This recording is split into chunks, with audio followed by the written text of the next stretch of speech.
Apa sebenarnya yang sedang terjadi? Sebuah video berdurasi 10 detik yang diambil oleh seorang pengusaha Amerika di Bandara Internasional Soekarno-Hatta seketika menyebar ke seluruh dunia mencapai 12 juta penayangan. Namun yang paling mengejutkan bagi si perekam video, bukanlah isi videonya melainkan komentar-komentar yang seragam dari seluruh dunia. Pemandangan seperti ini tidak terlihat di Amerika. Mengapa hanya Indonesia yang bisa melakukannya? Pemandangan seperti apa yang terekam? Dan mengapa itu mengejutkan seluruh dunia? Mari kita simak bersama. Mark Wilson, 45 tahun, adalah mitra senior di perusahaan konsultan terkemuka yang berbasis di Los Angeles dengan pendapatan tahunan lebih dari 5 miliar rupiah. Bagi Mark yang harus bepergian keliling dunia, bandara sudah seperti kantor keduanya. Bandara terbaik tentu saja Bandara Internasional Los Angeles LAX. Ini adalah keyakinan yang tidak pernah ia goyahkan. Faktanya LAX adalah pusat penerbangan global yang digunakan oleh 87 juta orang setiap tahun. Mark merasa bangga tak terhingga dengan infrastruktur megah yang dibangun oleh industri penerbangan Amerika. Bandara di Indonesia mungkin sama saja dengan Filipina atau negara berkembang kecil lainnya. Ia pernah berkata kepada rekan kerjanya, PDB Amerika sekitar 15 kali lipat dari Indonesia. Angka itu sudah menjelaskan semuanya. Mark sangat yakin akan hal ini. Namun alasan sebenarnya datang dari pengalaman memalukan yang ia alami tahun lalu di sebuah bandara di Asia Tenggara. Kopernya dibanting oleh petugas, menyebabkan dokumen-dokumen penting di dalamnya berserakan. Ketika ia mengadu, petugas hanya mengangkat bahu. Bandara-bandara Asia memang begini. Pengalaman itu semakin memperkuat prasangkanya. Saat pesawat bersiap mendarat di Bandara Internasional Soekarno-Hatta, Mark mencibir dalam hati. Dalam perjalanan bisnis kali ini, aku akan menunjukkan kekuatan Amerika yang sesungguhnya kepada orang Indonesia. Proyek yang ia tangani adalah merger besar dengan perusahaan Indonesia yang akan memperkenalkan model bisnis Amerika yang berfokus pada efisiensi ke Indonesia. Ini adalah pekerjaan yang ideal, pikirnya. Orang Indonesia hanya akan fokus pada detail-detail kecil dan mengabaikan hal-hal yang benar-benar penting. Ini adalah pandangannya tentang orang Indonesia. Dalam peringkat daya saing Forum Ekonomi Dunia, Amerika menempati peringkat kedua sementara Indonesia di posisi ke-34. Mark yakin angka ini adalah fakta. Bahkan ketika pramugari menjelaskan budaya Indonesia kepadanya, ekspresinya tetap sinis. Rendah hati dan berbudi luhur tidak akan membantu dalam bisnis. Hasil adalah segalanya. Seiring pesawat mendekati pendaratan, kesombongan di hati Mark semakin membesar. Ia membayangkan adegan di mana para pengusaha Indonesia akan tunduk di hadapan kekuatan Amerika. Namun ia belum tahu bahwa kenyataan yang akan ia alami akan mengubah pandangan dunianya secara total. Saat pesawat mendarat di Bandara Internasional Soekarno-Hatta, pengalaman yang akan mengubah hidup Mark baru saja dimulai. Begitu melangkah ke terminal Bandara Soekarno-Hatta, Mark merasakan sesuatu yang tidak biasa. Lantainya luar biasa bersih dan berkilauan. Mungkin baru diresmikan, pikirnya. Dalam perjalanan menuju pemeriksaan imigrasi, Mark tanpa sadar melirik jam tangannya. Jika di Bandara LAX saat ini pasti antrian panjang, tetapi pemeriksaan imigrasi Bandara Soekarno-Hatta luar biasa lancar. Mungkin karena jumlah penggunanya sedikit, Mark menyimpulkan sendiri. Namun di tempat pengambilan bagasi, keretakan pertama mulai muncul pada pemikirannya yang sudah mengakar kuat. Saat petugas mengeluarkan tas dari konveyor, mereka dengan hati-hati menata setiap koper. Apa-apaan ini? Ini pemandangan yang tidak akan terlihat di Amerika. Petugas di Amerika hanya akan meletakkan koper di konveyor tanpa peduli arah atau posisinya. Tetapi petugas di Bandara Soekarno-Hatta memosisikan semua pegangan koper menghadap ke arah yang sama, memudahkan penumpang untuk mengambilnya.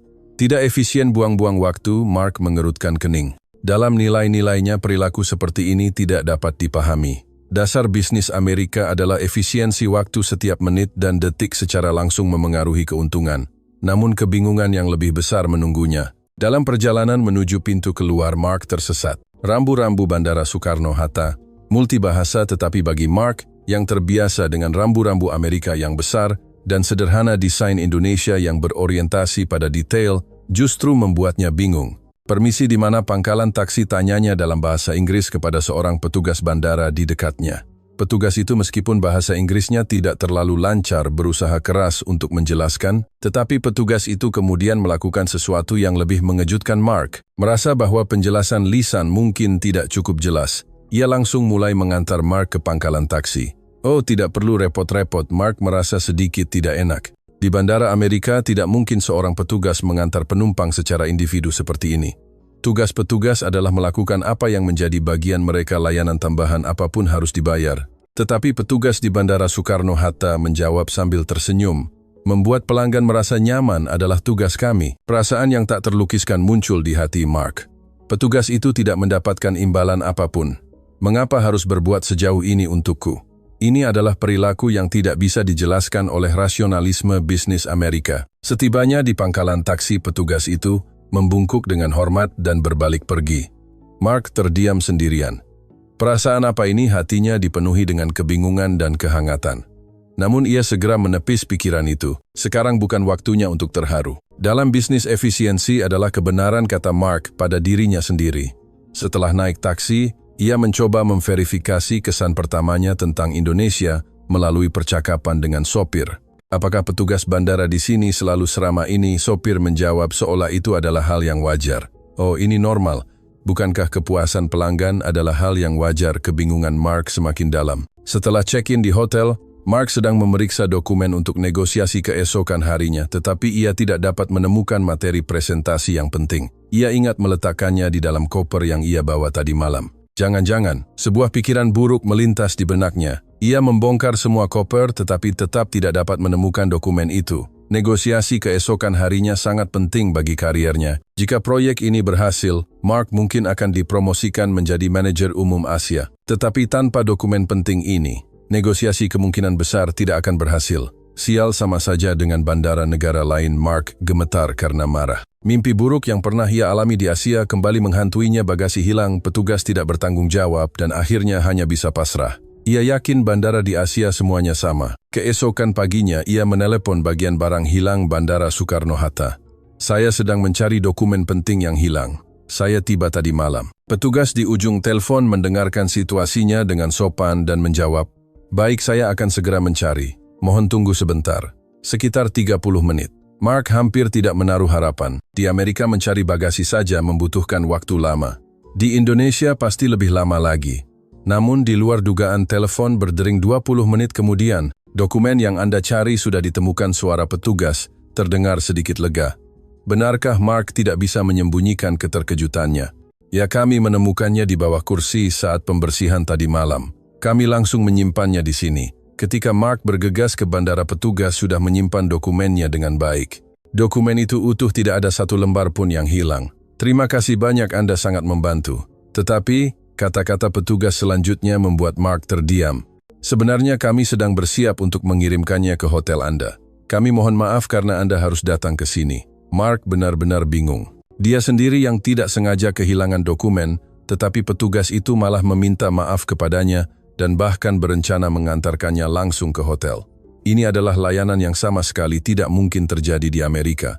Mengapa harus berbuat sejauh ini? Untukku, Mark tidak bisa menahan diri untuk bertanya. Petugas itu menjawab dengan sedikit canggung. Karena kami menyimpan barang penting, pelanggan kami bertanggung jawab untuk mengembalikannya dengan aman kepada Anda. Selain itu, bagaimana mungkin kami mengabaikan pelanggan yang sedang dalam kesulitan? Perasaan yang tak terlukiskan kembali muncul di hati Mark. Petugas ini tidak memiliki kewajiban untuk berbuat sejauh ini. Mengapa begitu peduli? Mengapa rela mengorbankan waktu mereka untuk orang lain, padahal tidak ada keuntungan atau imbalan? Saya sangat senang bisa membantu. Senyum petugas itu tampak tulus dan merasa lega, seolah-olah mereka bahagia karena urusan mereka sendiri. Di taksi dalam perjalanan menuju pertemuan, Mark tenggelam dalam perenungan. Semua yang ia alami dalam 24 jam terakhir tidak dapat dijelaskan oleh sistem nilai-nilainya. Perilaku-perilaku ini bertentangan dengan efisiensi dan rasionalisme, namun meninggalkan perasaan yang menyenangkan di hatinya. Apakah saya mengabaikan sesuatu yang penting? Namun ia segera menepis pikiran itu. Jangan terbawa emosi. Dalam bisnis, hasil adalah segalanya. Mark menyemangati dirinya sendiri. Ia bertekad untuk membuktikan keunggulan model bisnis Amerika yang mengutamakan efisiensi dalam negosiasi yang akan datang. Negosiasi berjalan jauh lebih lancar dari yang ia perkirakan. Presentasi Mark sempurna dan para eksekutif perusahaan Indonesia mendengarkan dengan penuh perhatian. Jika kita mengadopsi sistem kita, biaya dapat dipotong 30% dan tenaga kerja dapat dikurangi setengahnya. Pihak Indonesia tampaknya tertarik dengan efisiensi yang ditunjukkan oleh angka-angka tersebut. Namun di akhir negosiasi, muncul pertanyaan yang tidak terduga. Lalu bagaimana dengan masalah kepegawaian? Apakah ada pertimbangan untuk karyawan yang mungkin akan di-PHK? Mark mencibir dalam hati. Dalam bisnis, menghilangkan bagian yang tidak efisien adalah hal yang normal. Ini akan membawa pertumbuhan bagi perusahaan. Tetapi wajah eksekutif Indonesia itu berubah muram. Kami menganggap karyawan seperti keluarga. Kami tidak bisa membuang mereka begitu saja.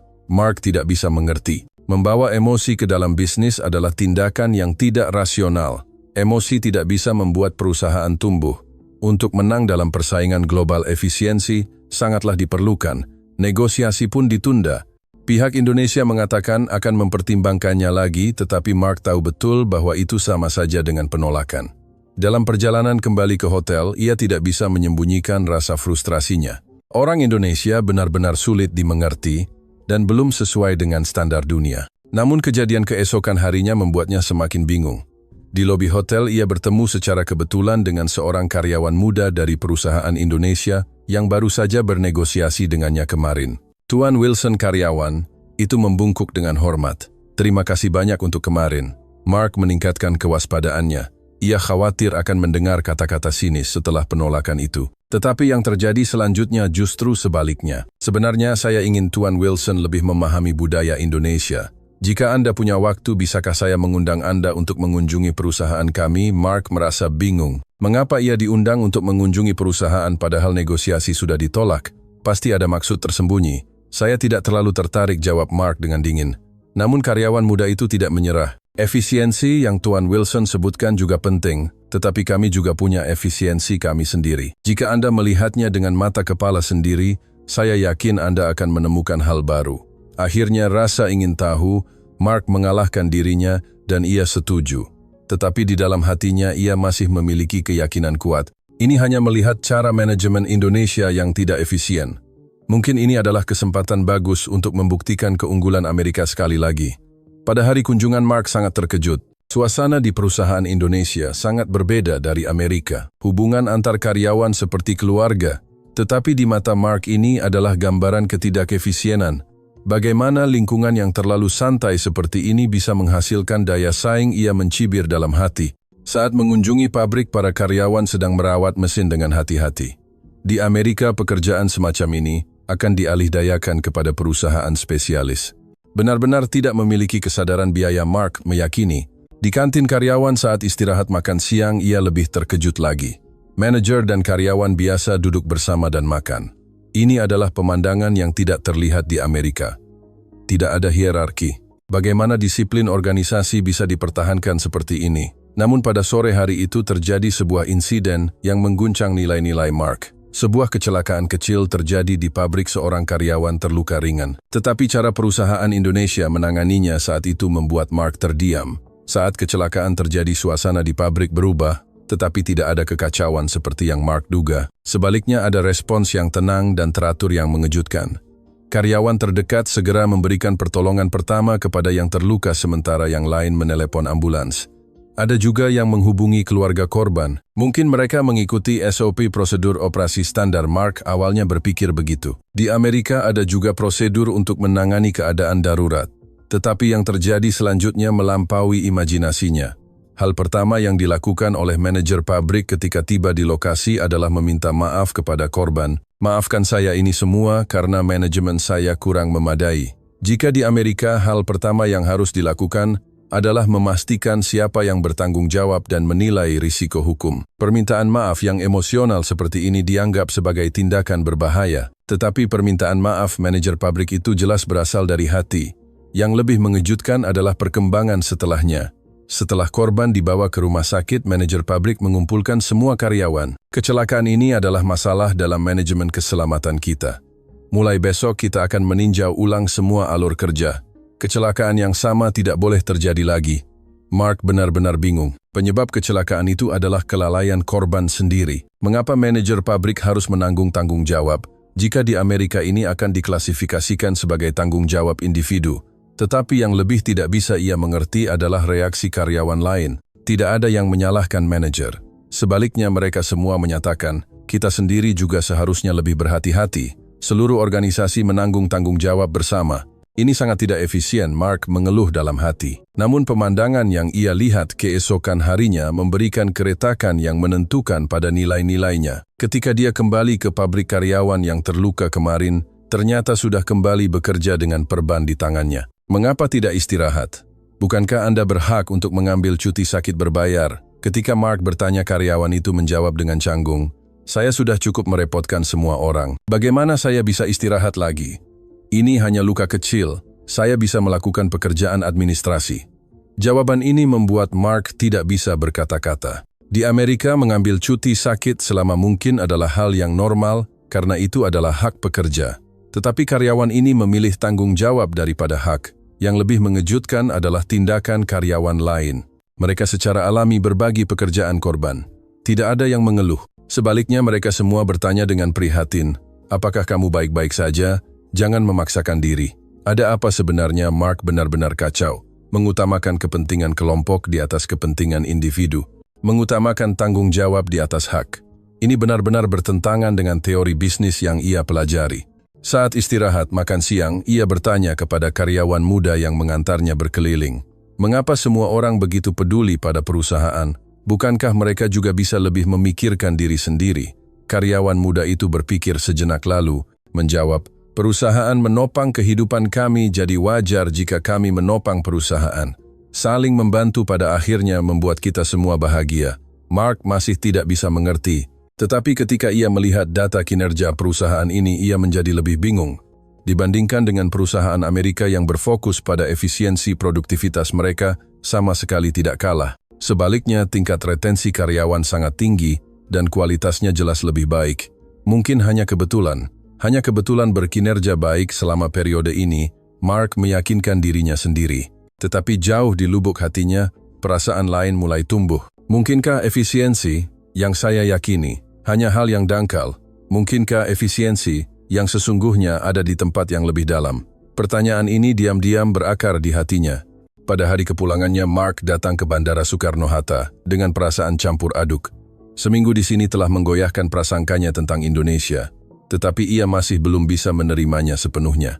Pada akhirnya, bisnis Amerika adalah standar dunia. Indonesia hanyalah pengecualian, katanya pada dirinya sendiri. Ketika ia berjalan menuju counter check-in, terjadi masalah yang tak terduga. "Sistem sedang bermasalah.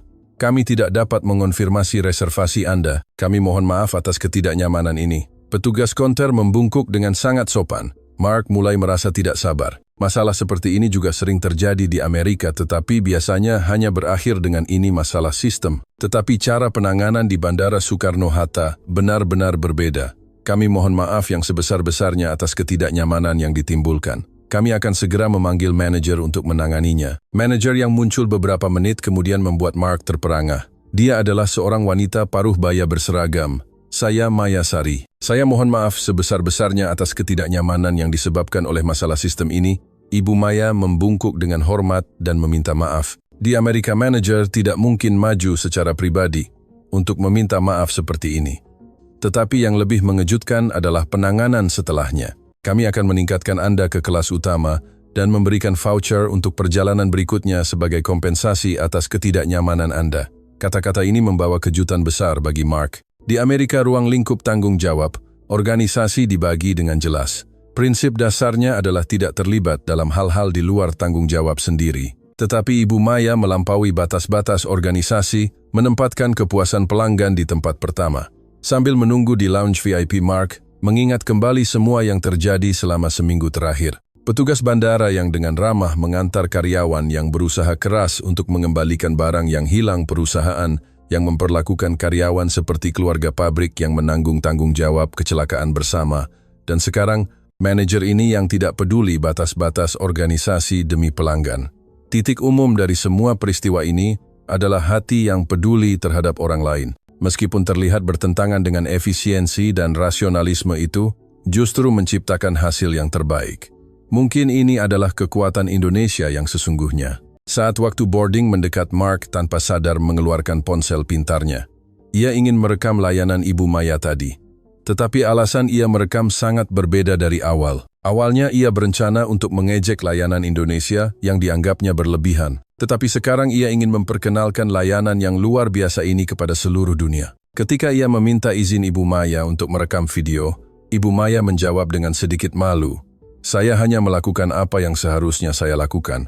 Tetapi jika itu bisa membantu silakan rekam." Video yang direkam hanya berdurasi 10 detik. Isinya adalah Ibu Maya yang dengan hati-hati menangani bagasi dan membungkuk sambil tersenyum kepada pelanggan. Pemandangan yang terlihat biasa, tetapi bagi Mark ia tahu betul bahwa pemandangan biasa ini menunjukkan kekuatan Indonesia yang sesungguhnya. Saat boarding ia berkata pada dirinya sendiri, "Saya benar-benar salah. Saya telah mengabaikan hal yang paling penting." Ia memutuskan untuk menyebarkan video ini ke seluruh dunia. Sekembalinya ke Los Angeles, Mark segera mempublikasikan video itu di media sosial dengan judul, "Apakah ini nyata?" Video 10 detik yang direkam di Bandara Internasional Soekarno-Hatta. Dalam komentarnya, ia menuliskan perasaannya yang sebenarnya. "Saya benar-benar salah memahami Indonesia. Karyawan dalam video itu tidak melakukan sesuatu yang istimewa, mereka hanya peduli pada pelanggan dari hati. Tetapi saya menyadari bahwa inilah kekuatan Indonesia yang sesungguhnya." Video itu menyebar dengan cepat. Dalam satu hari jumlah penayangan melampaui 1 juta. Dalam seminggu mencapai 12 juta penayangan. Komentar dari seluruh dunia jauh melampaui dugaan Mark. Ini adalah pemandangan yang sama sekali tidak terlihat di bandara Amerika. Inilah yang disebut layanan ala Indonesia. Bukan hanya layanan permukaan tetapi kepedulian tulus yang bisa dirasakan dari hati. Mengapa hanya Indonesia yang bisa melakukannya? Yang sangat mengesankan adalah komentar dari petugas bandara di berbagai negara. "Kami juga ingin mengikuti jejak mereka. Kami semua lupa untuk peduli pada pelanggan. Mulai besok kami akan mengubah mentalitas kami." Mark sangat tersentuh. Pengalamannya memengaruhi seluruh dunia. Tetapi perubahan terbesar terjadi pada diri Mark sendiri. Gaya negosiasi bisnisnya mengalami perubahan besar. Ia tidak lagi hanya mengejar efisiensi seperti sebelumnya, tetapi mulai berpikir dari sudut pandang pihak lain. Memotong biaya memang penting, tetapi masalah kepegawaian semua karyawan juga sama pentingnya. Bagaimana jika kita mencari cara agar keduanya bisa tercapai? Pendekatan ini awalnya dipertanyakan oleh rekan-rekan kerjanya. Apa yang terjadi pada Mark di Indonesia? Ini tidak seperti dirimu, tetapi hasilnya di luar dugaan. Proposal yang mempertimbangkan posisi pihak lain semakin diakui oleh berbagai perusahaan membangun hubungan kepercayaan jangka panjang. Tingkat pelanggan yang kembali juga meningkat tajam. 6 bulan kemudian, Mark dipromosikan menjadi manajer umum Asia. Tetapi hal lain yang paling ia banggakan, videonya menjadi pemicu perbaikan layanan di berbagai bandara di dunia. Standar layanan yang mulai disebut standar Indonesia, ini sangat meningkatkan kepuasan pengguna. Pesan terima kasih dari seluruh dunia membanjiri Mark. "Video Anda membuat saya menyadari kehebatan Indonesia. Saya juga ingin pergi ke sana. Anda mengajari saya apa itu kepedulian yang sesungguhnya." Sekarang Mark mengunjungi Indonesia beberapa kali setahun. Selain untuk bisnis, ia masih banyak hal yang ingin ia pelajari dari Indonesia. Beberapa hari yang lalu, ia bertemu lagi dengan Ibu Maya di Bandara Soekarno-Hatta. "Selamat datang kembali, Tuan Wilson." Ibu Maya masih mengingatnya. "Video Anda terkenal di seluruh dunia. Saya hanya melakukan hal yang sangat biasa." Sungguh memalukan, Mark menjawab. "Ibu Maya," jawab Mark, "justru hal yang Anda anggap biasa, itulah yang mengubah dunia ini." Hati orang Indonesia yang penuh kepedulian membawa harapan bagi seluruh dunia. Saya juga ingin menjadi bagian darinya. Berjalan di Bandara Soekarno-Hatta, hati Mark dipenuhi dengan rasa syukur. Ia sangat berterima kasih atas keberuntungan bertemu dengan Indonesia, dan pada saat yang sama, ia merasa malu atas kesombongannya setahun yang lalu. Efisiensi memang penting, tetapi ada yang lebih penting dari itu. Hati yang peduli pada orang lainlah yang membawa kesuksesan sejati. Ini adalah pelajaran terpenting yang Mark pelajari dari Indonesia, dan sekarang ia berusaha menyebarkan pelajaran ini ke seluruh dunia. Kisah yang dimulai dari sebuah video 10 detik ini masih terus bergulir di seluruh dunia hingga kini. Jadi apa pendapat Anda tentang video hari ini? Terima kasih telah menonton.